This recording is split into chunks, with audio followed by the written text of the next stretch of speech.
Le journal de la campagne présidentielle commence aujourd'hui avec les voyages du candidat Bruno Maigret. Beaucoup moins bien placé que Jean-Marie Le Pen dans les sondages, il sait aussi que cette élection sera sans doute la dernière du leader historique de l'extrême droite. Ensuite, il espère bien assurer la relève. Agnès Molinier, Hugues Buchard.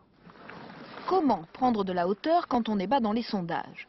Bruno Maigret a choisi le massif du Mont-Blanc pour être, le temps d'un déplacement, le candidat le plus haut d'Europe. Mais sur l'échiquier politique, il a moins de place. Il assure pourtant que ce n'est pas un problème pour lui.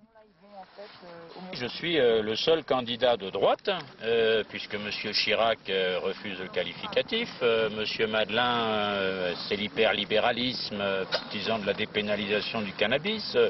M. Bayrou, Mme Boutin, c'est le centre. Et puis Le Pen, il roule pour Jospin. Il veut régler son compte à Chirac.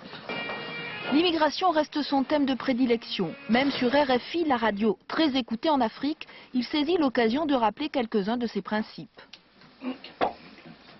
Il y a indéniablement un vrai problème avec l'islam dans notre pays. Non pas que, bien évidemment, je ne respecte pas cette grande religion et la civilisation qu'elle a sécrétée en terre d'islam, mais je ne veux pas, moi, que notre pays soit islamisé.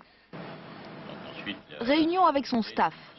Pour ce polytechnicien, l'organisation est une seconde nature. Son plus fidèle lieutenant, Jean-Yves Le Gallou, est lui-même énarque. Ils assument cette formation de technocrate.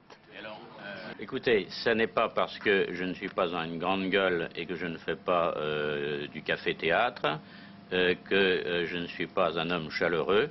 Je fais de la politique simplement au service de mes compatriotes. Il n'y a que ça qui compte à mes yeux.